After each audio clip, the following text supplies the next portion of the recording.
Moi, je suis très heureux qu'il y ait beaucoup d'Africains dans ces organisations-là. Parce qu'il y a des interlocuteurs qui comprennent ce dont on parle.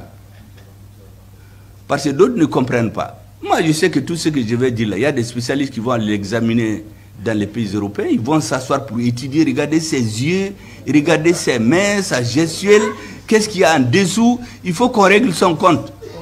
Moi, je suis certain que ça va se faire. Moi, j'ai vu des spécialistes français sur les médias qui disent que le Niger, comme il y a l'embargo, on va monter maintenant des opérations clandestines, c'est plus facile pour les déstabiliser. Moi, j'ai vu des agents des services secrets français en retraite dire ça, ou des gens qui disent qu'il faut attenter à la vie des présidents. J'ai dit au ministre de la Justice ce jour-là de faire un dossier sur ce monsieur-là. Tous les chefs d'État des pays qui veulent attenter officiellement, il le dit, à la vie des présidents africains, on va les poursuivre. C'est comme ce monsieur qui vient faire des trafics de passeports ici, il fait le monsieur. Quand on a lancé un mandat d'arrêt contre lui là, mais on l'a sorti de son gouvernement, parce que si jamais, et le ministre de la Justice vient me dire, mais il va refuser de venir. J'ai dit, mais toi tu es dans la justice, nous on est dans la politique. Si on lance un mandat d'arrêt contre lui, un membre de leur gouvernement qui est poursuivi par un État africain, il ne va jamais rester dans le gouvernement. Mais ils l'ont chassé. Toi, tu es là-bas, tu donnes des leçons, tu fais tes affaires ici. Les Maliens achètent un passeport 2 fois plus parce que ta famille fait des affaires. Donc, au nom de leur État, ils font des affaires personnelles.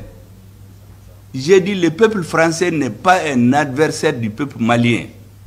C'est les dirigeants français qui sont en retard par rapport aux conditions historiques d'aujourd'hui. Il faut qu'ils les changent ou bien qu'ils changent leur logiciel. Donc il faut dire aux Nations Unies qu'à la tête du Mali en tout cas et des pays de l'AES, il y a des gens qui réfléchissent, qui ont le sens de l'histoire. Tout ce qui se fait aujourd'hui, ça s'est fait avant. À la conférence de Berlin en 1885, dans les résolutions, il n'a jamais été dit qu'ils vont coloniser l'Afrique. Dans les résolutions, ils ont dit qu'il y a le fleuve Niger et le fleuve Congo, ils vont aider à régulariser la circulation sur ces fleuves. Ensuite, ils vont appeler la mission civilisatrice de la France, et l'Angleterre va amener les 3C, colonialisme, commerce, christianisme. À Bana, c'est fini. Ils n'ont jamais parlé de guerre coloniale. Mais quand ils sont venus, ils ont fait autre chose. Donc c'est le même système qui continue. Les Nations Unies, on les utilise. L'aménagement, nous avons eu les preuves que des fonctions critiques de l'aménagement sont détenues par des fonctionnaires d'un pays donné qui font la politique de ce pays-là au Mali, sous le couvert de la couverture des Nations Unies. Mais nous, on a déchiré cette couverture-là. Takuba, dans les langues locales, c'est le sabre pour diviser en Soré en Tamashek. C'est une opération farfelue qui a été montée pour concrétiser la division du Mali. Menaka devait devenir le terrain d'expérimentation de toutes les forces spéciales des pays européens. Le président est démocratiquement élu, le gouvernement c'est un gouvernement démocratique et le terrorisme s'étend. Au début, le terrorisme était au nord du Mali, ça s'est étendu au Burkina, ça s'est étendu au Niger. Dans ces pays-là, il n'y avait pas de terrorisme avant. Mais les gens croient que nous, on ne réfléchit pas. Donc, on vend le mensonge qui parle et la vérité se tait. Et c'est ce mensonge qui s'est imposé au Sahel. On prend des présidents démocratiquement élus parce qu'en Afrique, les gens sont préoccupés par durer au pouvoir. Ce n'est pas résoudre les problèmes. Hein. J'ai dit aux gens qui disent tu fais la politique parce qu'ils pensent que la politique c'est truander. J'ai dit aux gens la politique c'est un art. Ce n'est pas de la science exacte.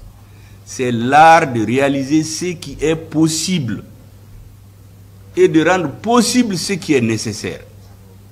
C'est ça la politique. Quand tu sors de ça là, tu fais autre, c'est de l'escroquerie, c'est de l'affairisme, c'est du banditisme politique. C'est ce qu'ils ont voulu implémenter en Afrique. La politique, c'est l'art de réaliser ce qui est possible et de rendre possible ce qui est nécessaire. Le peuple malien, les peuples de l'AES ont besoin de paix, ont besoin de développement. Il faut rendre cela possible. Une fois que c'est possible, il faut rendre ça possible et le réaliser. C'est ça la politique. C'est à cela que les gouvernements sont dédiés aujourd'hui. Tout le reste là, c'est du blabla.